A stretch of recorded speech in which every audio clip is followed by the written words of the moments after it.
বাংলাদেশ ধান গবেষণা ইনস্টিটিউটের সর্বশেষ ও সর্বাধুনিক জাত ব্রি ১০৮ ধান চাষে অভূতপূর্ব সাফল্য পেয়েছেন হোয়াইকংয়ের কৃষক। নতুন উদ্ভাবিত ব্রি ১০৮ ধানের চাষ করে রীতিমতো হইচই ফেলে দিয়েছে হোয়াইকংয়ের কৃষকেরা।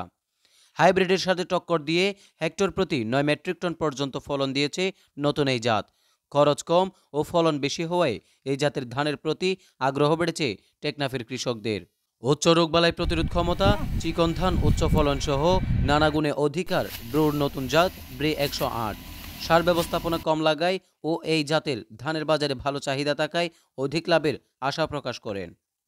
আমার বেশিবা বালা আছে, বীজ বালা ১০৮, এর মাঝে ফলনও বেশিও আর ফাঁসও সারও খুব কম খা বালা করে আল করলে যে দিনের পারফেক্ট মজিন বেশিবা এটা ভালো হইব। এবছর এবার নতুন কৃষি অফিসার সরোয়ার সাফে আনি দিয়ে তৈলে ইবের মাধ্যমে গুজি দিয়া ইনশাল্লাহ ফলন ভালো হইয়ে। ইউনিয়নের উপসহকারী কৃষক অফিসার সরোয়ারের মাধ্যমে আমি ওর সাথে সবসময় যোগাযোগ করি।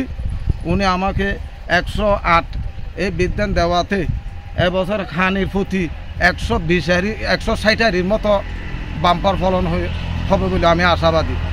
এইরকম প্রত্যেক বছর যদি আমার এই সরোয়ার ভাই হোয়াইক ইউনিয়নের উপসহকারী উনি আমাকে আশ্বস্ত করেছে প্রত্যেক নতুন এই ধানগুলি দেবে। ভালো ফলন হওয়ায় আশেপাশের অনেকে কৃষক আগ্রহ নিয়ে ধান দেখতে এসেছেন এবং বিভিন্ন পরামর্শ গ্রহণ করেছেন। এখানে এক ভাই দেখছি যে ১০৮ ধান চাষ করছে, দেখতে রাস্তা থেকে দেখতে খুব সুন্দর লাগছে। আমিও দেখতে আসি, আগামীতেও দেখছি যে ফসল আমরাও চাষ করার জন্য উদ্যোগ নিয়েছি, কৃষি অফিসার থেকে পরামর্শ নিয়েছি। দেখছি যে অন্যান্য ধানের তুলনায় এই ধানটা আমার অনেক সুন্দর লাগছে, তলাটাও অনেক লম্বা। খুশি তালুমে একবার শ্বাস গেছে সার তাহলে এই মাত্র সাইডকে আসছি, এত বেশি সুন্দর লাগে। আগামী বছর এই ভাগ গরিব খুব চেষ্টা করি। কৃষি বিভাগ বলেছেন ১০৮ ধান হেক্টরে ৮.৫ মেট্রিক টন থেকে ১০ মেট্রিক টন পর্যন্ত ফলন হবে বলে জানান। ভবিষ্যতে এই জাতের ধান সম্প্রসারণ দ্রুত টেকনাফ ছড়িয়ে দেওয়া হবে বলে জানান এই কর্মকর্তা।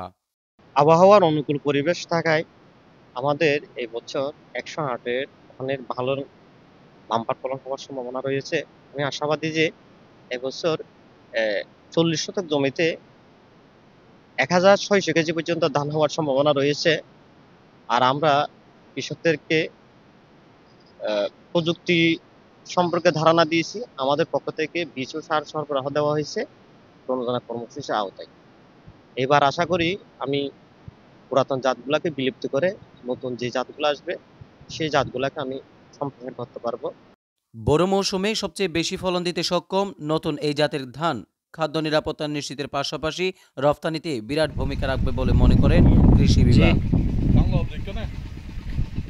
Shafiqul Islam Zeeshan, Cox morning.